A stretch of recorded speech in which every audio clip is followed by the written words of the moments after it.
Mesdames, Messieurs, bonjour, bienvenue dans votre émission Droit et Justice sur Sika TV. Dans ce numéro, on s'intéresse aux défis que doit relever la justice pénale internationale, en l'occurrence comment les États, que ce soit donc sur le continent, également sur les autres continents du monde, peuvent évidemment accompagner la mise en œuvre, l'édification davantage d'une justice pénale internationale. Et en tout cas, un invité qui nous aide depuis quelques jours à mieux élucider ces questions, c'est Ralmed Ganaho. Bonjour, monsieur Ralmed Ganaho. Bonjour.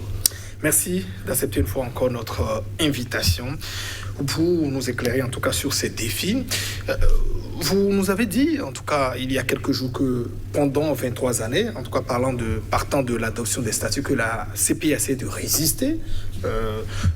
Quand je demandais un peu quel est un peu le bilan, en tout cas, est-ce qu'on est fier après 23 années, reste tout de même, Ralmed Ganaho, que les États-Unis n'ont pas, ont certes ratifié, j'allais dire signé le statut, adopté, mais n'ont pas ratifié le statut.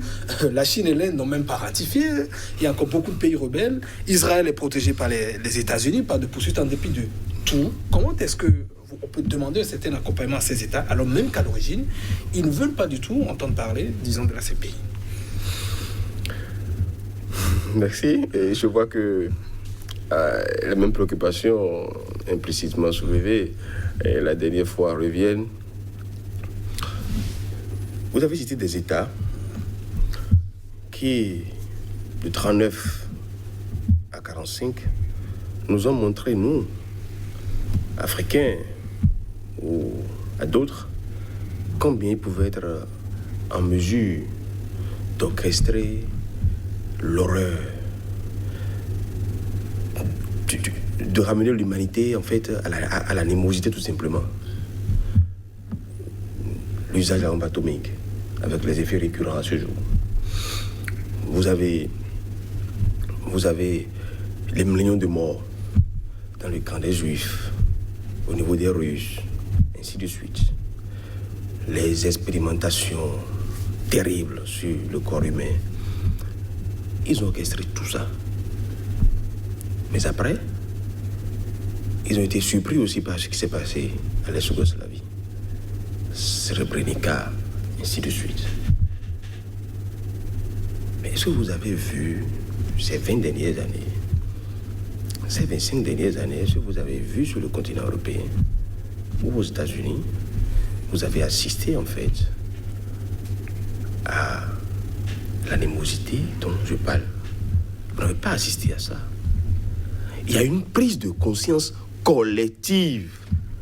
Une prise de conscience collective qui a structuré l'adoption de lois dans ces États, la mise en place d'institutions judiciaires avant-gardistes, la mise en place d'institutions de sécurité, ainsi de suite.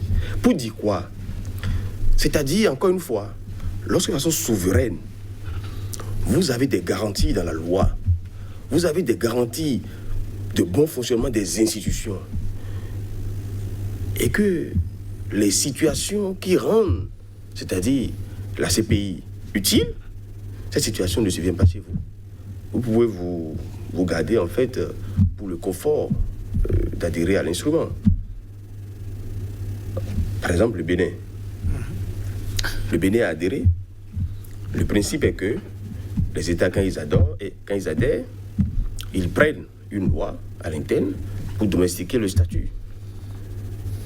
Mais l'autre forme géniale que le Bénin a trouvée, même chose aussi au Togo, ainsi de suite, notre code pénal a assimilé tous ces crimes-là. Notre code de 2018 a assimilé tous ces crimes. Ce qu'il faut espérer du Bénin aujourd'hui, c'est que nous ayons, de façon pratique, de façon institutionnelle, de quoi pouvoir appliquer, et que Dieu nous préserve d'avoir besoin d'appliquer cette version du code pénal, que Dieu nous en préserve. Mais il faut toujours, dans la démarche dissuasive, avoir les institutions, avoir la prédisposition institutionnelle à donner corps et vie à cette disposition du code pénal au cas échéant.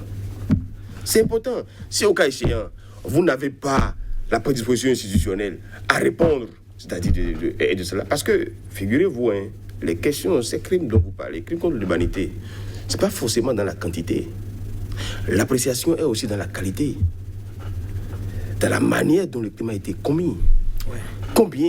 Combien ça apparaît avilissant pour l'humanité, combien ça ramène l'humanité à ce qu'on n'a jamais souhaité, ce qu'on n'a plus jamais voulu, ainsi de suite. Donc, est-ce que nous avons la prédisposition institutionnelle, si je prends le cas du Bénin, pour répondre des nobles dispositions mentionnées dans notre code pénal, ce qui est à notre honneur, ainsi de suite. La réponse dans ces états que vous citez, elle est d'office oui. Ils ont l'arsenal juridique pour en même temps répondre. L'arsenal juridictionnel plutôt, pour en même temps répondre. L'arsenal juridique et le dispositif juridictionnel, ils l'ont là en même temps pour répondre. Judiciaire, ils l'ont en même temps pour répondre. Donc, il faut, encore une fois, il faut voir les choses au cas par cas. C'est un luxe que ceux-là s'offrent. C'est un luxe qu'ils s'offrent parce qu'ils savent très bien qu'ils ont mis en place à l'interne de quoi contenir toute velléité à la chose. Et mais en même temps, quand vous êtes africain, quand vous êtes béninois, quand vous êtes certains pays de l'Asie, ou ainsi de suite, vous ne vous offrez pas ce luxe-là. Parce que, figurez-vous, il ne s'agit pas des gouvernants. Il s'agit de la quête permanente de quiétude des citoyens. Et cette quête permanente de quiétude, si à l'intérieur du pays, nous n'avons pas à travers la loi, à travers les institutions, leur bon fonctionnement, si nous n'avons pas une volonté politique renouvelée au quotidien qui nous rassure à travers cette quête permanente de quiétude, on va la chercher au niveau régional, on va la chercher au niveau international. Et c'est pourquoi au niveau régional, nous avons eu le protocole de Malabo en 2014 qui est resté à mi-chemin, dans son contenu, parce que cette fois-ci, sur le continent, les gens ont estimé qu'il leur faut s'offrir le luxe d'exemption de poursuite de certaines personnalités. Alors, bien mieux que la quiétude que nous recherchons, ces personnes politiquement en sont responsables. Voyez-vous. Donc, il faut, encore une fois, c'est des clichés. Il y a des quiproquos sur la question. Mais nous sommes aussi conscients que dans le plaidoyer que nous faisons sur la question, il y a en face de nous des acteurs politiques qui ont décidé, en fait, de suffisamment tout mélanger, pour que la jeunesse prenne difficilement conscience de ce dont elle a droit, de sa revendication permanente d'humanité. En tout cas, les chefs d'État africains ont la dent dure contre la Cour pénale internationale. Et d'ailleurs, vous le rappelez, d'ailleurs, sur le continent, ils estiment qu'il faut peut-être mettre en place une juridiction, en tout cas à l'image un peu de la CPI, à l'africaine. On a vu un peu la Cour africaine des droits de l'homme et des peuples, déjà, qui n'a tout de même pas vocation à sanctionner sur le plan pénal, sans doute une certaine avancée avec tout ce qu'elle subit également. Et il y a aussi un projet tout de même de mettre en place une juridiction africaine, pour essayer de punir, en tout cas, ceux qui se rendraient coupables de ces genres de crimes. Où en est-on? Est-ce que ça évolue un peu ce projet? Il a évolué, et comme vous l'avez si bien annoncé, oui, c'est à triple vocation. Justice au niveau des États, justice pour les questions de droits de l'homme, pour suffisamment garder les principes de la charte africaine, et après, justice en matière pénale. Mais le protocole n'est pas entré en vigueur du fait du faible taux de ratification, du faible chiffre de ratification des États. Donc, ce n'est pas entré en vigueur. Et même le débat sur son contenu se pose. Il se pose au niveau de la société civile. On n'est pas unanime, mais au niveau régional, on n'est pas unanime. Il ne veut pas être en prison. Qu'est-ce que non, le contenu dit quoi? C'est pour ça que j'ai commencé dans les numéros antérieurs par célébrer, c'est-à-dire l'impertinence d'évocation de son statut public pour se soustraire à la justice pénale. C'est-à-dire que ça, pour nous, c'est l'élément clé dans le statut de Rome. Et quand donc nous sommes toujours dans la quête de quiétude, dans la quête de justice pénale, en tant qu'humain, et que au niveau régional, il y a un sursaut du genre, et pour finir, on constate que ils vont faire ça en l'état même où le niveau de gratification est faible. Si cela entre en vigueur, ce n'est pas le genre de juridiction que nous autres, nous allons pas. De façon récurrente, l'expérience montre que c'est les acteurs qui s'offrent en fait cette exemption dans le protocole adopté en l'état. C'est eux en fait qui sont les responsables. Et pourquoi? À quoi ça nous sert, nous autres, citoyens? Parce que je vous ai dit que c'est notre quête permanente de quiétude qui fait que nous espérons que la CPI sera toujours là à résister et constituera en fait un mécanisme, c'est-à-dire dissuasif. Je dis bien dissuasif.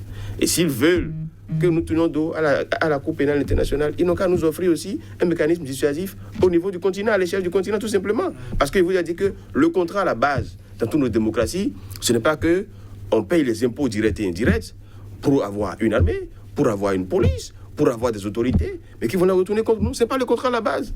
On n'a pas fait ce contrat-là. Dans aucune constitution, ce contrat-là n'est fait. Ce n'est pas le contrat à la base.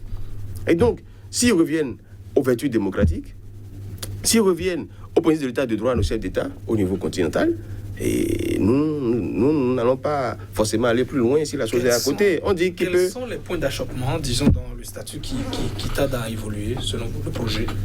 Non, c'est-à-dire que déjà, il y a une approche. Généralement, quand il y a des adoptions, vous avez une vague à la société civile qui lance le plaidoyer et qui renforce, c'est-à-dire qui amène les États à suivre la démarche, déjà la volonté politique exprimée à l'adoption, qui les amène vraiment à achever l'œuvre.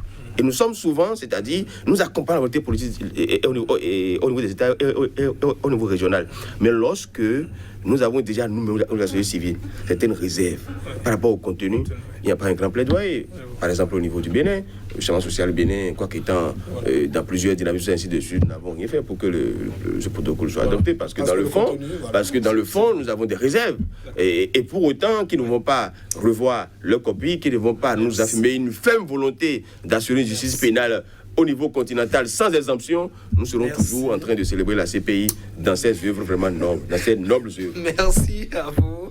Albert Galavo, je rappelle que vous êtes donc un activiste des droits humains, comme vous-même vous aimez vous appeler, vous décrire, président de l'ONG Changement Social Bénin aussi. Merci d'être passé ici pour nous parler un peu de ces défis. Mesdames et messieurs, ce sera tout pour ce numéro de Droit et Justice. Au revoir.